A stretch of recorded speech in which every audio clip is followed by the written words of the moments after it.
tulungan si Papa kung pwede lang po magtrabaho ako. Ako na po yung tumulong kay Papa. Naawa din po ko sa kanya.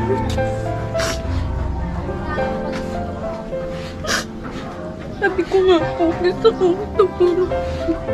Gusto ko magtrabaho para ako na lang po yung...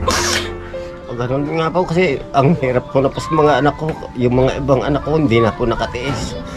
Nakikipag-asawa na po ng kabata-bata pa. Kaya ako, malapit na ako akong mawala sa mundo. Hindi ko pa natikman yung pagod nila. O ano man, tapos yung dalawa pa, gumawa pa ng hindi maganda. Pumatay yung isa na-sit up pa ng drugs, madahap. Wala pong magkapas tanim ng palay, mag-try bike po ako dito sa Rosales. Yun po yung binuhay ko sa mga anak ko, madam. Wala pong ibang tumulong sa akin mula nung nag-asawa ako. Wala po akong madaingan na ibang tao man lang. Kundi sarili nyo lang, tatay. Tinitiis nyo po. Tinitiis ko po. Minsan, brief ko nga po, wala na akong may bili. Luha mo, anak. Anong pangalan mo, anak? Princess. Princess. Bakit, anak? Gusto ko rin pong tulungan si Papa kung pwede lang po magtrabaho ako. Ako na po yung tumulong kay Papa. Naawa din po ko sa kanya.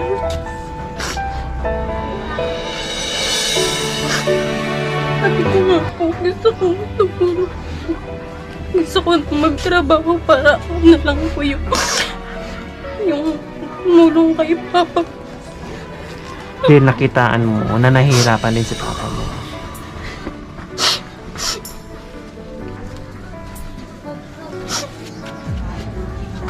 Ganyan. Pag ganito parang din ako makapagsalita. Pati ako na naiiyak na rin. Ang hirap po talaga, madam, ng sitwasyon. Pero anong grade ka na, Okay lang Princess? po.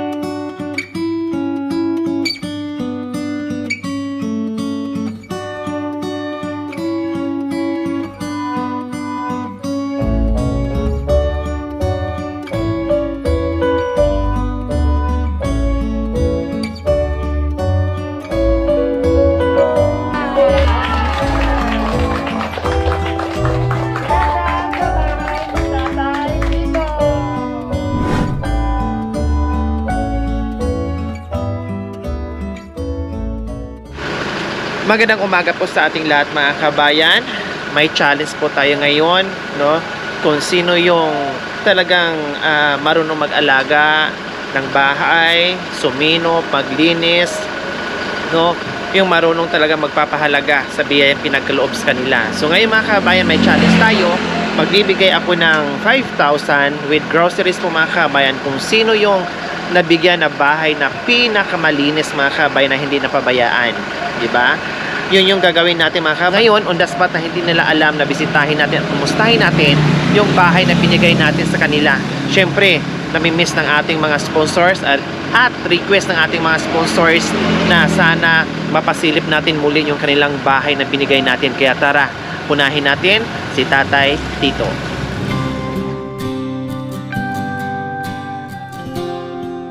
Kabayan, yung bahay ni Tatay Tito, kumustahin natin.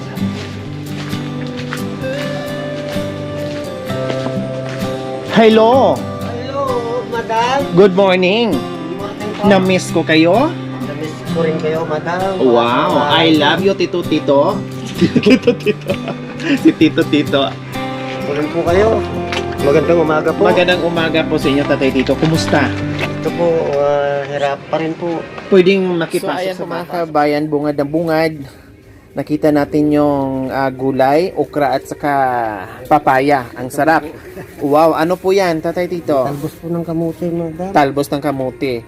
Talagang kailangan ni tatay yan kasi pedicab driver at kailangan niyang magpalakas, no?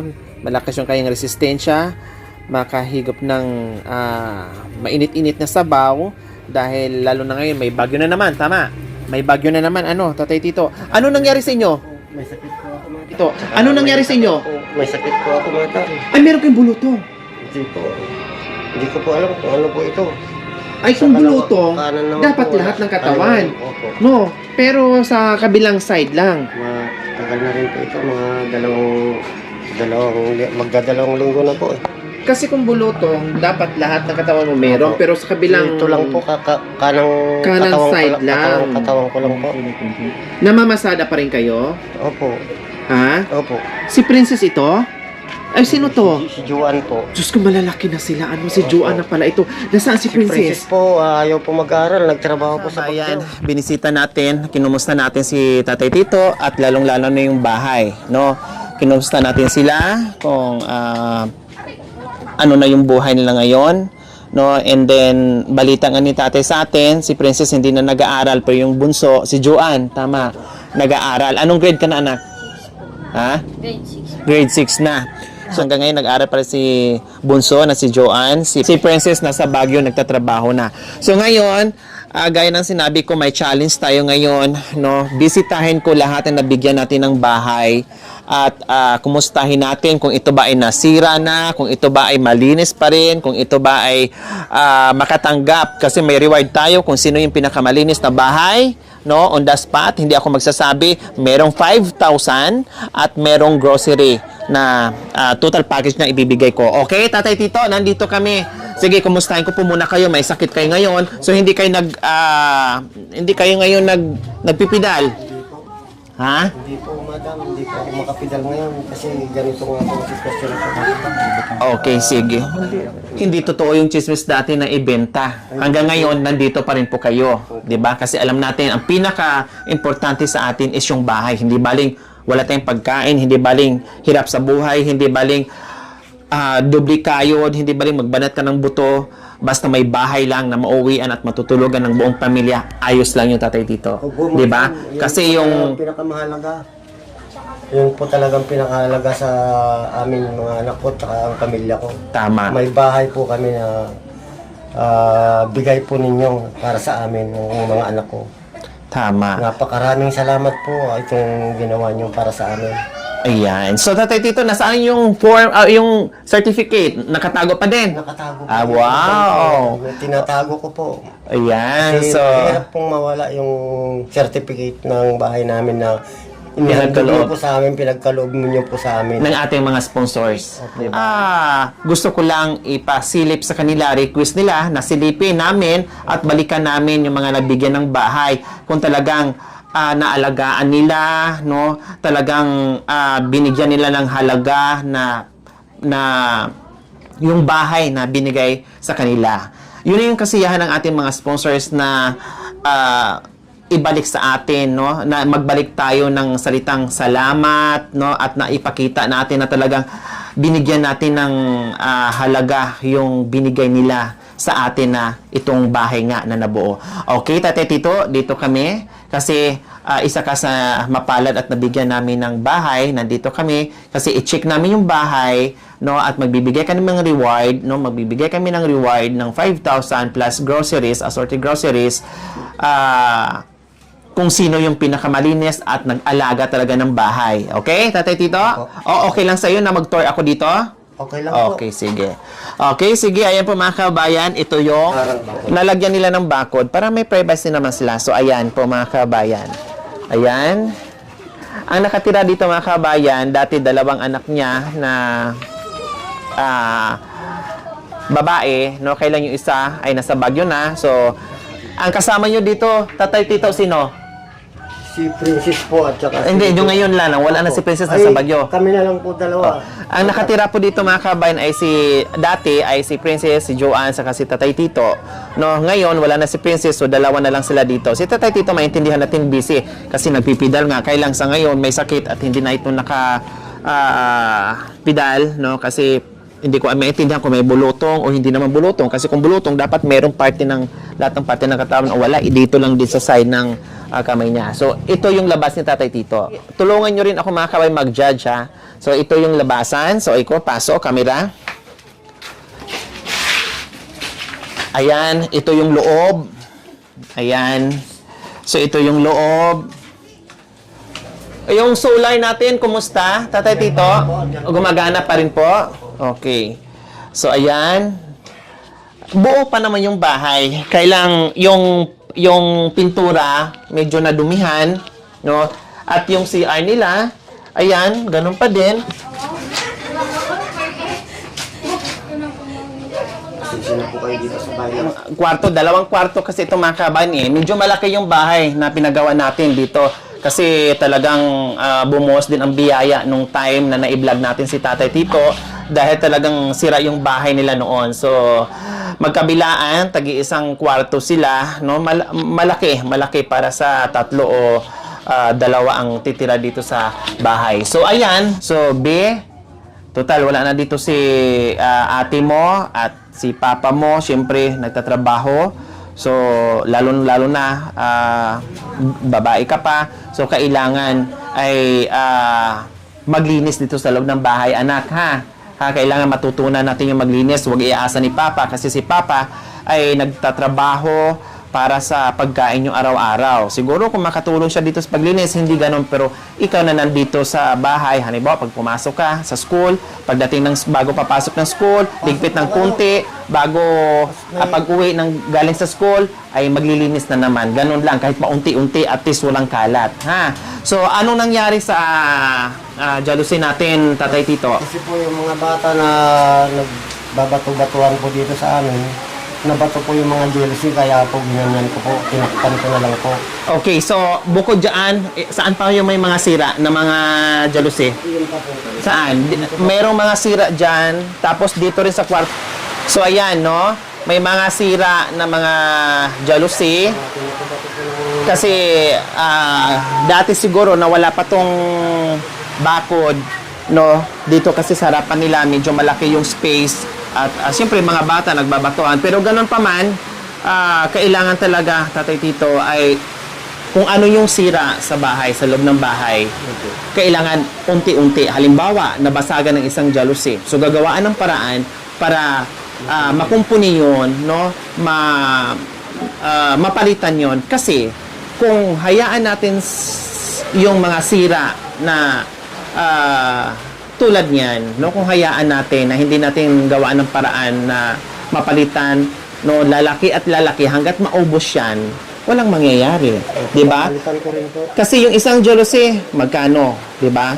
Kung lahat aantayin natin, mauubos yan, tapos hindi natin magawa ng paraan na mapalitan yan siya, kundi mawalan ng jealousy lahat, kundi paano naman masisira naman yung bahay natin. Hangga't maliit pa yung sira, kailangang kumpunihin na natin para hindi lalaki, para maliit pa lang yung gagastusin, 'di ba? So ito yung mga kabayan, no, sa lahat, sana napanood to sa lahat ng nabigyan ko ng bahay.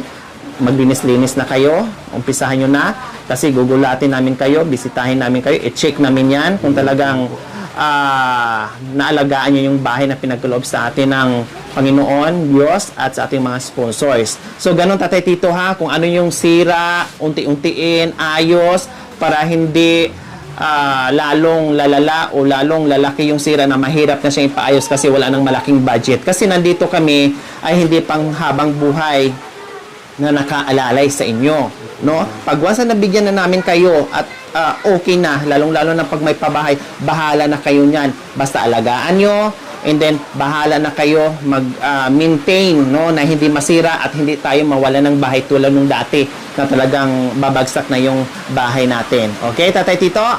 Okay, so ayun lang naman. Ito ay tinitingnan natin, no? Alam ko ngayon kung ano nangyayari at paano nyo naalagaan yung bahay nyo. So yun naman ang masasabi ko. Yung pinal, kumusta? Naipapasada ko po kasi hindi po ako pasada. So naipasada ng iba kasi hindi kayo makalabas, no? May bagyo pa ngayon mga kabayan. So okay, pupunta kami ulit dito, magbisita kami sa inyo ulit, no? And then mamimili ako kung sino yung mananalo, yung pinakamalinis. Okay, maraming salamat po muli sa lahat na naging sponsors dito. Sa lahat na naging sponsors dito sa pabahay ni Tatay Tito. Maraming salamat hanggang ngayon, no, nandito pa rin sila.